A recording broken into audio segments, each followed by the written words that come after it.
Welcome back to Story Chaser, the podcast that uncovers the powerful human stories that too often go untold. I'm your host, Tara Ruff. A few weeks ago in Queens, a family called 911. Their 22-year-old son was having a schizophrenic episode. They asked for an ambulance. They told the dispatcher he had no weapons. They told them no one was hurt. Police got there first. Within 16 seconds of entering the room, an officer shot Jabez Chakraborty 4 times. His family says he had calmed down and was eating breakfast when the officers walked in. He's now recovering from multiple surgeries and facing felony assault charges, even after the mayor publicly asked them to be dropped. And here's what makes this unbearable. In the weeks leading up to that 911 call, the family did everything they were supposed to do. They called the city's 988 mental health line. A mobile crisis team showed up 2 days later, stood outside the house, asked a few questions, and left. They got him admitted to a city hospital. They applied to an intensive treatment program at another in Queens. They were put on a waiting list, and the day after he was shot, that program called to say he'd been accepted. His family said, "We didn't call the police. We just needed medical transport." This is not an isolated incident. Advocacy groups have documented at least 24 people killed or critically injured by the NYPD while experiencing a mental health crisis in the last decade. And this isn't just New York. Across the country, when someone is in the worst moment of their life, psychotic, delusional, suicidal, terrified, the person who shows up is almost always someone carrying a firearm, because we never built the other response. That's the version of America most people never see. It lives inside hospital psych wards, county jail intake rooms, and emergency departments at 3 a.m. It lives in the space between a discharge paper and a person with nowhere to go, between a system that says they're ready and a world that has no room for them. But there are people who have trained to stand in that space, social workers, and most of us have no idea what they actually do. Enter Nick D'Agostino, a licensed social worker at one of the oldest public hospitals in the country, one whose name has been so closely associated with psychiatric care that saying someone ended up there meant they'd been committed. Nick works in the social work department, collaborating with both inpatient and outpatient providers. He's the placement call that doesn't stop until someone picks up, the family conversation no one else wants to have, the person figuring out whether a patient has a home to go back to, and if they do, whether that home is safe. He's calling every rehab and family member and program until someone finally says yes. The person looking a patient in the eye was medically better, but has nowhere on earth to be discharged to, and trying to figure out what comes next. But Nick didn't arrive at social work in a straight line. He was an English major at Colby College in Maine, running cross-country, studying cinema and Italian literature. Somewhere between there and here changed everything. He earned his master's in clinical social work from UT Austin, where he was a presidential fellow studying solution-focused brief therapy. He worked in a residential treatment home with boys as young as 9, children carrying trauma most adults couldn't sit with, showing up for them every week, one-on-one, building trust the slow, hard way. He's counseled students in public schools. He contributed to academic research on therapy for autistic adults. He worked with unhoused people caught up in the court system, helping them find a way through that didn't begin with and end with punishment. We're having this conversation at a moment when cities across the country, starting right here in New York, are finally asking the question Nick's entire career has been building toward. When someone is in crisis, who do we send? And what happens if we actually sent the right person? So Nick, thank you so much for being here with me today. Thank you. What a lovely introduction. I'm very humbled. I'm so happy to hear it. It is your career, so I'm glad to be able to shine some light on that. So I wanted to start with the academic beginning. You were an English major. You studied cinema and Italian. That is obviously very different from what you're doing right now, which is navigating one of the hardest transitions a human being can go through. Could you walk me through that? What happened between undergrad and now that pulled you into social work? Gosh, yeah, I guess it just kind of happened. I wasn't very good at math, so English felt like a good path for me. Same here. Yeah. I think over time, I spent a lot of time not really sure what I wanted to do as a career, but I was pretty sure that I liked working with people. I liked solving problems. I like stories, and people's stories kind of come with the nature of this work. So it kind of led naturally to, just going back to school for the social work degree. Which is incredible. It definitely is a career, and I was no good at math either, so I'm so glad someone else feels that way. Yes. My older sister can tell many stories about that. But before any of the hospital work, before the court systems, you were at a foster home for youth in Austin. So, a residential treatment center working with a house of 5 boys between 9 and 11, dealing with very serious emotional and behavioral challenges. And I understand you sponsored one of them, someone you mentored one on one. What did that experience, I guess, teach you about what it actually means to show up for someone, and especially someone in such a formative age? Yeah, it's funny. A lot of that work consisted of we would just kind of walk to the local grocery store and get a soda. Um, so thinking back on it, it felt pretty small at the time, but frankly, for me, I just feel lucky when people let me be a part of their life in this work. You show up, and they oftentimes have every reason to doubt you or doubt people who come with systems or social services. They're not always kind to people, and for like a young 11-year-old boy to kind of let me in and just say, yeah, let's go on an adventure. I think I will always like have an enduring faith in the optimism and the resilience of children. And working with kids like him just reinforced that. I can completely understand that. And did you stay in touch with him after you left? And do you know where he's at now? That's one of the hard things about this work is you don't always get to know. You'll work with a client or like a patient, and when your job ends or when they're discharged, there's a certain degree to which you kind of have to let go. You're really not supposed to follow up once you've terminated with a client, Yeah. which can be hard, but is also a necessary and important part of the work. And I do have a lot of faith that he's doing okay. I believe that. Yeah, I mean, at the formative age is what I kind of mentioned is they're so young to going through such excruciating pain a lot of the times. I know you may not be able to get into the specifics of what that was like, but were there any moments in it where you did feel overwhelmed? Because that's a really big, it's a heavy load on your shoulders that, what you say could really change the trajectory of his life. It's interesting you say that because that was an issue or a worry that I had a lot early on. And I had a boss once when I was working with a certain group of people, and he said, whatever you do with this person, if you make a mistake, there's no way it's going to be the worst thing that has ever happened to them. So to just go in there with the best intentions, do the work the best that you can, and don't let that fear of making the wrong choice stop you from making any choice. Which is good advice. That was really helpful.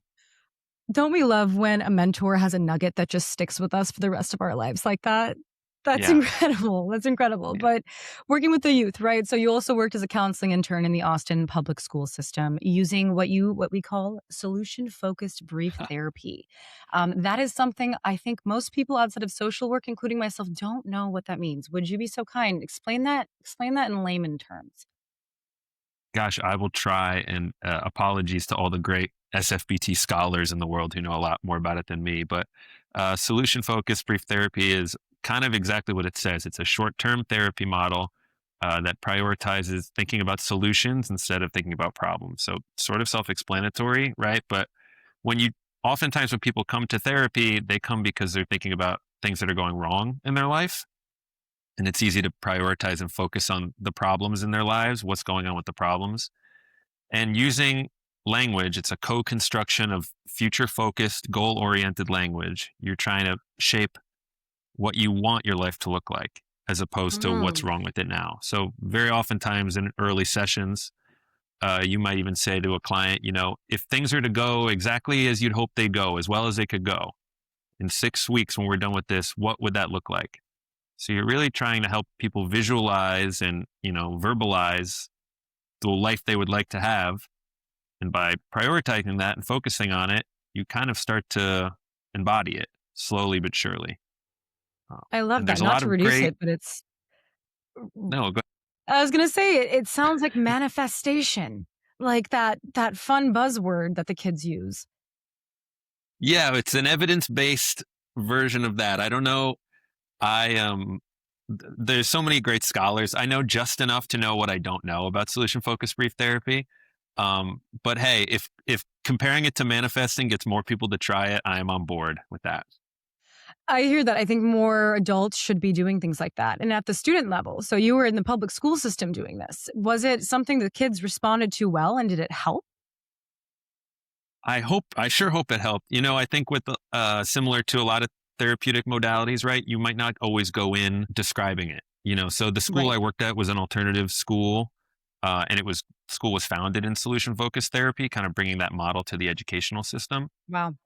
So it would kind of, I think kids were receptive to it, and I think like anyone or like any form of therapy, the most important thing is the therapeutic alliance, your rapport and your connection with the person you're talking to. So it doesn't matter really how many letters they have after their name or how long they've been researching something.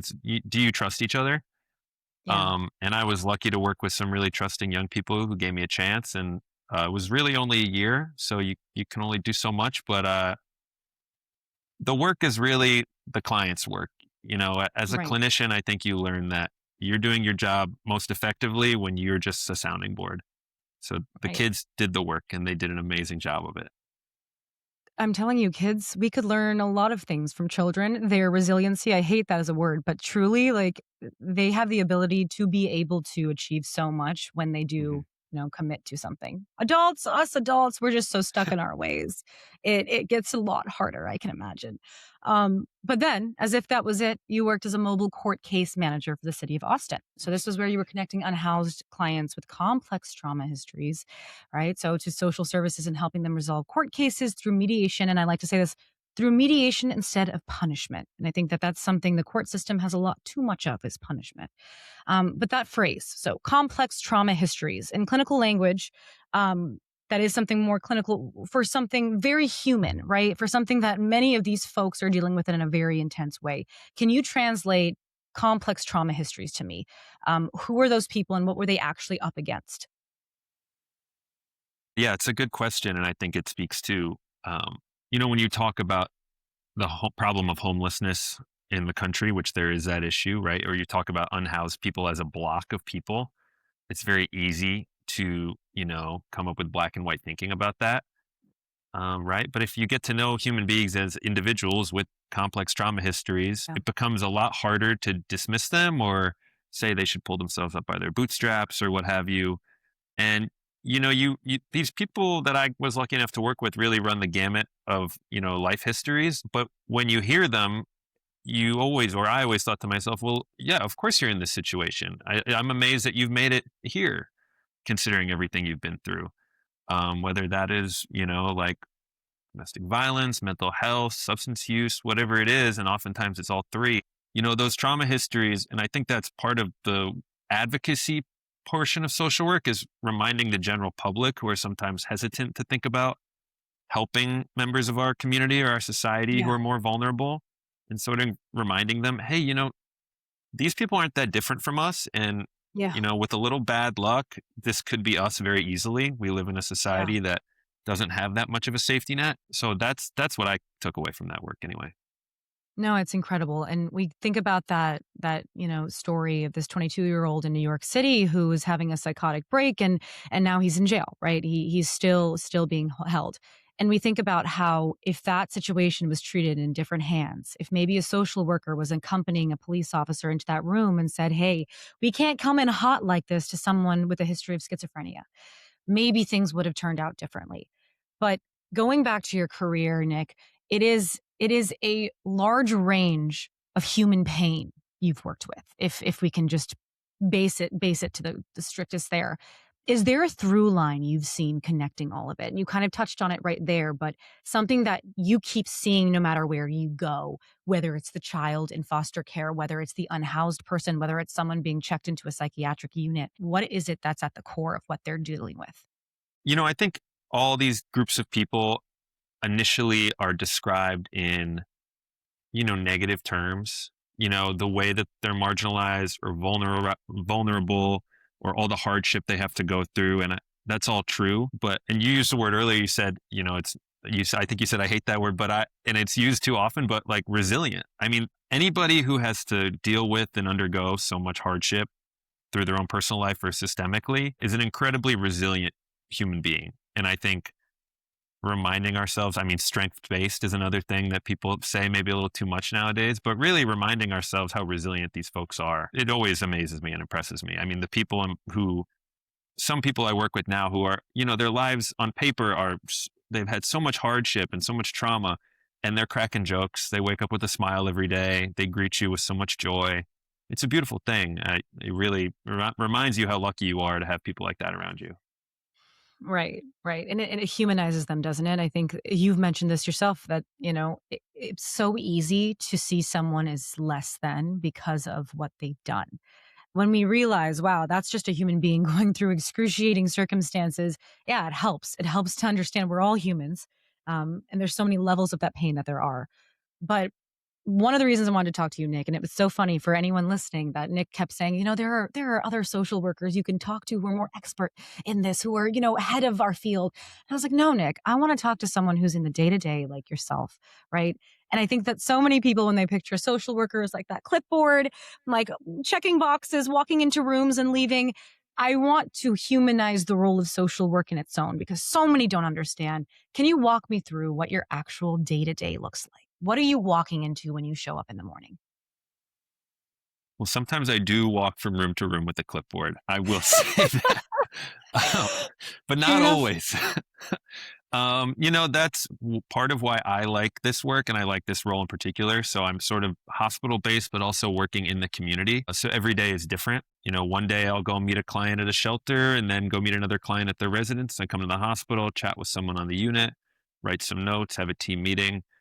So I like that sort of difference that comes. And, it's funny when you tell someone you're a social worker, I joke with my coworkers, people always say like, oh, I can never do what you do. That's so amazing. And I always am like, I could never do what you do. Like I could not sit behind a desk all day and read Slack messages. So, we're both in the right place. So that's a beautiful Right. thing. Right. No, as someone who sits behind the desk, writing Slack messages, No I can disrespect. understand. No, it is majority of America, so I appreciate that. And when you say it can be different, right? So does that mean at this stage you're working with different types of, again, trauma and different folks with completely different backgrounds? Yeah, it's sort of the whole gamut, right? And some people are maybe more case management needs. So they're applying for benefits, they're applying for housing. They're more like practical, direct needs in their immediate future. Like, when's their next appointment? Do they have enough Mhm. medication? Other people, maybe they have that stuff together and they just need somebody to talk to, working with more abstract goals, maybe less concrete thinking. But every client is very different. Yeah. And that's again goes into what I like about the work. There's so much difference, and you can go from an appointment at 9 a.m. with somebody in one setting, and then at 3 p.m. a totally different person in a totally different headspace, and you kind of have to like, okay, let's adjust. And I like that. Right. On your feet, Yeah. on your toes a lot, working the old noggin, as I like to say. Yeah. But something that really struck me when kind of digging into social work and something that I'm sure you experience day to day is you may have situations where patients are medically cleared. They're better, they're doing well, but there's literally nowhere safe to send them. So, no family equipped to take them in, no bed available, no program with capacity. What does it feel like in those situations to be the person standing between a system that's saying they're ready to go and this reality that's saying there's nowhere for them to go? Yeah, it's a bad system in that regard. Um, and I've been lucky enough to work with some inpatient social workers who do an amazing job navigating that system, finding little tricks and trades to like get people all the resources they possibly can. It's interesting, because I started in Texas and then I came here and working with unhoused community in New York. There's at least in the city here, there's a right to housing. So if you're discharged, you can always at least go to a shelter and get a bed. Maybe it's not an ideal situation, certainly, but it's available. That was not the case in Texas. Like if they're ready to discharge you and you got to go, you got to go. There's not a bed waiting for you anywhere. So it was funny that sort of disparity shocked me. Coming to New York and thinking, oh my gosh, this is great. Everyone has a bed to sleep in. This is going to be great. Right. But of course, there's all these other complications and complexities that come with hospital discharge. And I think that is a thing that's oftentimes universal with social work and a lot of healthcare jobs, education jobs, right? You're navigating these systems that you are not going to be able to fix. And sort of reckoning with that in your day to day work on the micro individual level. Like, hey, I am not going to be able to solve this larger problem that would help this person in a large way. Well, what can I do in my 8-hour shift today to help them as much as possible? And you kind of have to be able to sit with that. And what does that look like? If it's not, a big solution, what is the as much as possible? What can that look like? Well, gosh, there's a lot of different programs and stuff. I mean, sometimes you'll be working with somebody who doesn't have somewhere to go and they need to go to a shelter. Maybe you can find out that they've already been in the shelter system before so they can get fast tracked to maybe a smaller shelter, maybe a shelter that prioritizes people with mental health needs or, senior women or something to make things a little bit more palatable. Yeah. Oftentimes, it can be as simple as setting them up with a pharmacist or an outpatient clinic that's closer to where they're going to be. Really, you do as much as you can. And unfortunately, so much is put on the patients who are often not always in a great place to do a lot of work for themselves. But yeah, there's not a nice answer, unfortunately. Right. No, that's the reality, and I think that's why it's important to talk to social workers about what this looks like. And from my perspective, it feels like a lot of these patients are set up to fail. Do you see it that way? Um, um, I think they're set up to fail from the get go before they get to the hospital, probably before they're born.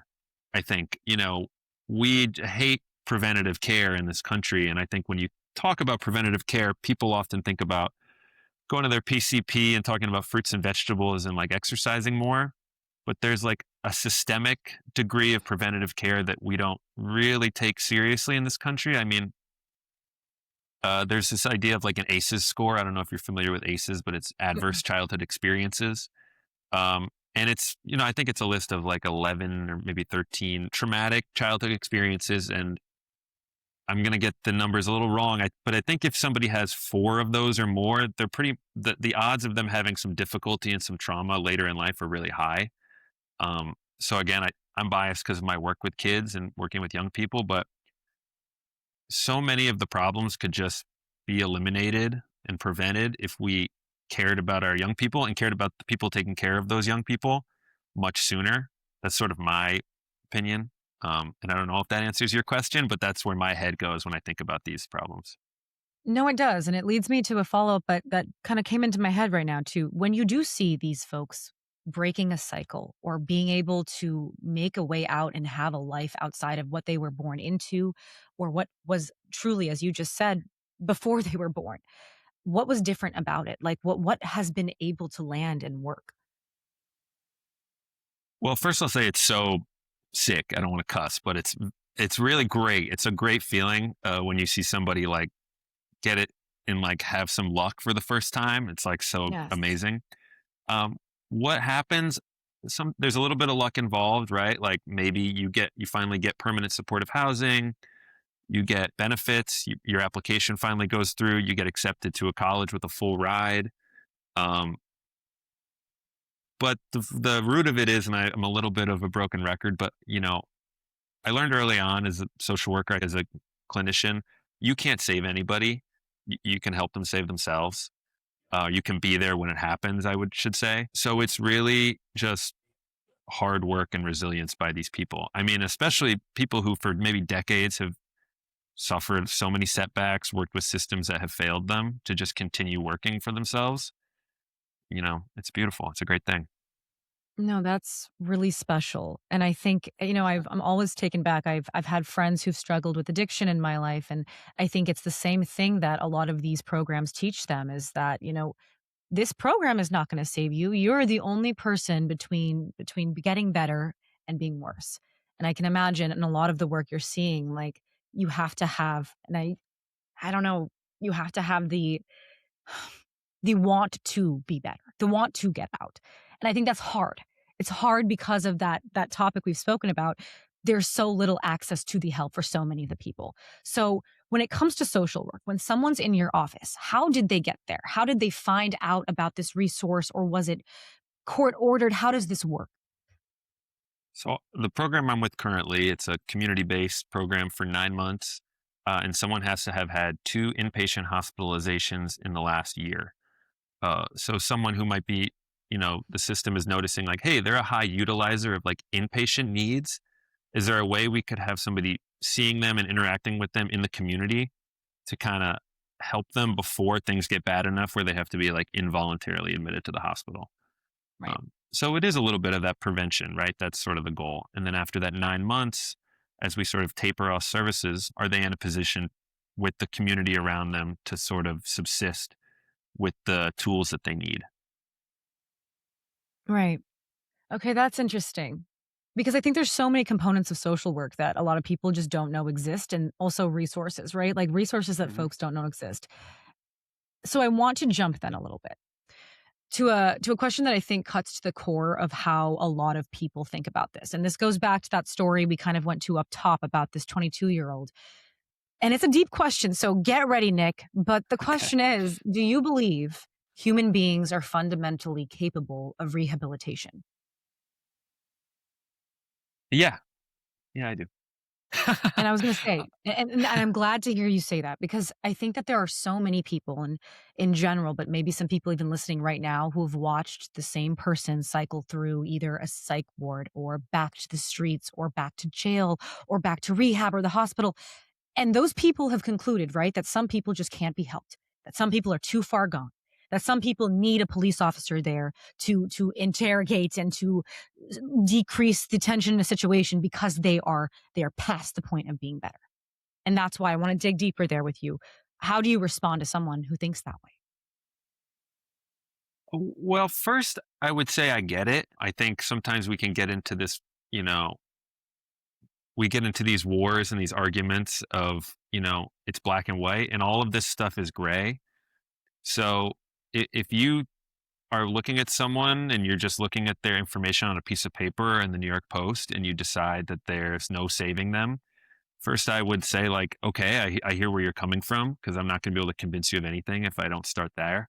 And it's hard for me because I think there should be like a baseline degree of empathy for all people. And the Right. people that I think the people who I get upset about in our society are not the ones who are like cycling through jails and prisons and emergency rooms. Those people, to me, that tells me that they're the most vulnerable, even if they have a long rap sheet. Um, so now I'm like a little bit on a soapbox. I'm not sure if I answered your question. No, I think it was beautifully answered, because I want to push Okay. on the flip side, right? Yeah. So there are New Yorkers, and I'm going to use New York as the prime example because we happens a lot here, right? Who step over someone or walk past someone on the subway having a mental crisis, right? Either it's a panic attack, psychosis. I don't want to use the wrong language either, but there is somebody screaming and yelling. Maybe they have a weapon, maybe they don't. And those people, right? Those long New Yorkers, they've stopped feeling anything about it. They're tired. They're scared. Maybe they've been told for years that help is coming and it isn't. And I'm not going to ask you for the politics of it all, but their thoughts are maybe the answer is involuntarily committing them. Maybe that answer is that kindness isn't working and that we do need police intervention. So how do you talk to someone someone who's working in this every day? How do you talk to someone who's arrived at that place, not out of cruelty, but out of exhaustion for nothing changing? Again, I'd say I get that. My counter would be, okay, if you don't want these people around, you, okay, what's your plan? We'll round them all up. We'll put them in jail. Sooner or later, they're going to get out of jail because we have a justice system, even though it's not always working that well. Sooner or later, they're going to get out of jail, and they're going to be back on the subway because there's no systems to help them not be there. So if that's how they want to solve the issue, by like out of sight, out of mind for a little while and then back, that's if they'd like to proceed that way, we can talk about that. But unless you actually help people, then they're gonna see the same problem. It's just gonna keep happening. I Yeah. mean, in Texas, when I was there, there was a vote on banning public camping. So very quickly, you saw a lot of tents, and all of a sudden, you didn't. But the people were still unhoused, and they were still using all the services. And then a couple years later, you started seeing tents pop up again more and more, even though there was a ban, right? So you can convince yourself that like homelessness is something that, out of sight, out of mind, or round them up. Um, it just won't work. It's not. It won't work as a solution. So No, I agree with that, and I think it's something, especially right now in New York with Mayor Mamdani. I think he's interested in the concept too of something we've been hearing across the country for a very long time, that there should be social workers accompanying police officers in any of these situations, whether it's unhoused people, whether it's this 22-year-old young man who was having a psychotic break. In your work, and especially having done all of the different varieties of work you've done, is that a conversation that has been kind of introduced? And is it something that they're starting to maybe implement, that social workers should be called in alongside police officers in some of these cases? Yeah, I do have coworkers and colleagues who have worked with the police in victim services or riding along with cops, and I think there is sort of a natural pairing there. Um, and when I look at like all the jobs that the police have in the city of New York or anywhere, it's a lot of different jobs at once. So in my mind, it would be mutually beneficial if we could have social workers in a position to respond to some of these calls, these mental health crises, where cops wouldn't have to go and they could be working on some of the thousands of other things they have to do. Um, and I think social workers working in concert with the police is, yeah, it's a necessity that's happening, and it's happening more and more. Um, I think that's, if we can take the burden off the police department and minimize emergency calls and respond with more thoughtfulness to mental health emergencies, I think it's a win-win-win in my mind. Right. I think that's where things get so tricky, and I'm playing that devil's advocate, which is such a fun position, right? And Sure. that's okay if this is not the answer. But I think what most people, and I'm thinking of very specific people when I say this, is in situations where, let's say, that person who is having that mental breakdown is armed, or has a knife, or has something where in that case the caseworker, the social worker, would also be in danger. How do you reconcile with or push back on the narrative from some of these folks that no, we need a police officer there, a social worker in that situation? Would they be able to walk that person off the ledge? Is that something that you think can work in tandem with officers or alone? It's tricky. It's going to depend because, quite frankly, if I'm, in a hypothetical where they call the social worker 911 and they say, my son is he's having a manic episode and he has a gun, I'm not going alone. Yeah. I just, that's my opinion. I want to keep my body safe. I've certainly been in situations where I felt lucky not to get hit. Um, and again, I think that news story I think you're referring to is another one where I think so much analysis is going to be paid to like the 5 minutes before and after the cop showed up. But really, we should be thinking about like the 20 years before, right? And what are the systems in place that like have failed this young man and his family up to that point? Because by the time 911 is being called and somebody has a knife in their hands, in my mind, like a lot of opportunities have already been missed. So I would Right. want to dial back what were those and how could we never let that happen again? Yeah. And I'm glad you mentioned, not glad that you almost got punched in certain situations, but social workers in this space see, witness, experience things most people can't imagine. There's not usually a rom-com where the lead's a social worker. So with Western media, we're not really seeing the behind the scenes of what this job is. I mean, SVU, as I watch religiously, I see a bit of it. And I think, my sister's in hospitals, and she tells me all the time about how social workers who come in and assist in these situations are literally saving lives.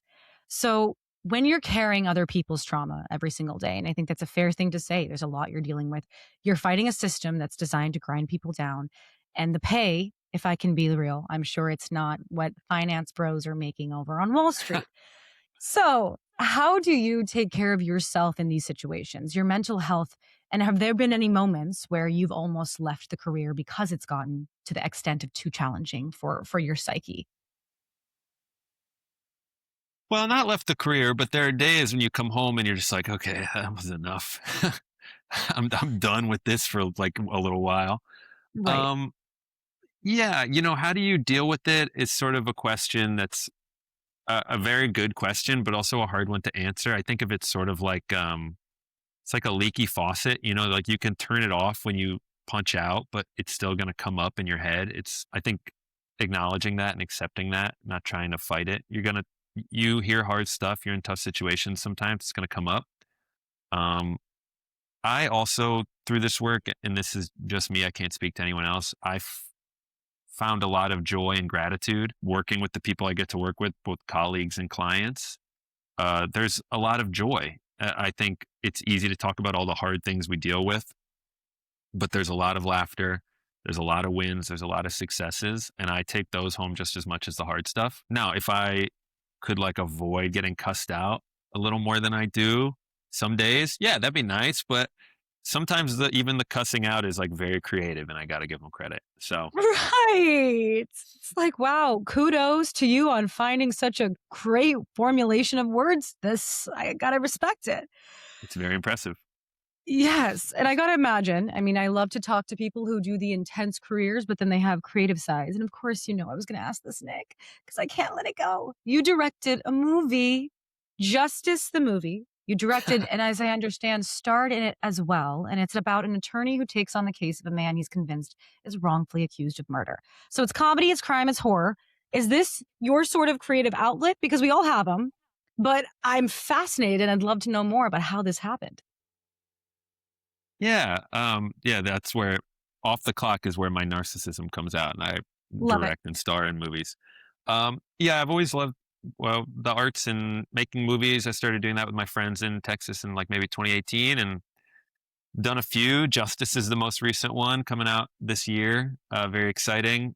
Yeah, it's definitely a great creative outlet. And then it's just a fun way to have more community. I mean, I've made some friends making movies that are going to be lifelong friends who I love. And it's just a fun way to spend your time. It's like my version of a fishing trip. You know what I mean? Yes. I love that. That's a really good analogy. Do you see too, having like worked so deeply in a lot of what is wrongful murder possibly or crime, is there any connection you've seen between the storytelling you do in work and the storytelling you do in film and cinema? Well, with this movie, I think, as a white guy working in social services, there's a certain type of guy that you can be sometimes, or a certain type of guy I've worked with who's really excited to tell everybody how good of a guy he is. And I just kind of wanted to make fun of that guy who's a little bit of me and a little bit of some other people. And that kind of bled into this movie for sure. I love that. It makes my next question so funny because I think there's such a perception that social workers are such nice people with soft voices who are handing out pamphlets. And then there's you. You're a little bit different. You have a movie on the side. You were an English major, and I have to take this from your LinkedIn. People once compared you to Dirk Nowitzki in a pickup basketball game. I'm hoping I said his last name right. Yes, you did. That is a compilation of a whole lot of things at once. What do you want people to understand about what social work and what social workers actually are and why this work and what it takes to do it? Well, I would just say I got compared to Dirk, I think, because I was the only white guy out there. I think I'm more of like a Brian Scalabrine type. Dirk is a high compare. He's a Hall of Famer. I'm not really there. Um, Right. but what was your question? Out of all the things that you are and who you are and especially working around so many other people who are social work who exist in so many multitudes, right? We're not just one Yes. thing. What do you want people to understand about who social workers actually are and what this work takes? Gosh, if people would listen to me about what social workers are, most importantly, we should be paid more. Um, I think this is a career that I've been so fortunate to work in and worked with some people who are like so selfless, who commit their life to this, Right. and they don't care about the money, but I'll tell you, it sure would be nice. Um, and I think, we are just people like anybody else. And I think as grateful as I am and a lot of other colleagues are for the gratitude and the appreciation, you don't want to fall into a thing where you just think of us as one dimensional, Yeah. where it's like, oh, God bless you. I could never do that. Goodbye. Like, well, we're three-dimensional human beings. This is our job. For some people, it's more than that. For some of us, we clock out at 5 o'clock and then we make a stupid movie. So we're all just doing our best out there. And I hope we're doing something. That was beautifully said. My one of my last questions, that I have two more actually, because I think this is a nice one to round it out on a high note. But after everything you've seen, right, the kids, the students, the patients, the systems that weren't necessarily built to hold any of them, what still gives you hope that we can get this right? Well, it's funny actually. I think I gave up that the systems will ever get it right like a long time ago. I actually don't think the systems will ever be right. But we have thousands of years of human history that say that people are going to keep fighting for each other and looking out for the most marginalized in the face of total systemic oppression and vulnerability by people whose histories are a lot harder than my own. So as long as those people are going to keep fighting, I feel like, yeah, let's do it. Let's go. I love that tagline right there. Get that printed on a sweater. It's great. Yeah, I'll work on it. Last question for you, Nick, and it's a question I ask every guest who's on the show. If you could put one thing in the headlines tomorrow, front page news, I'm talking CBS News, New York Times, what would it be and why?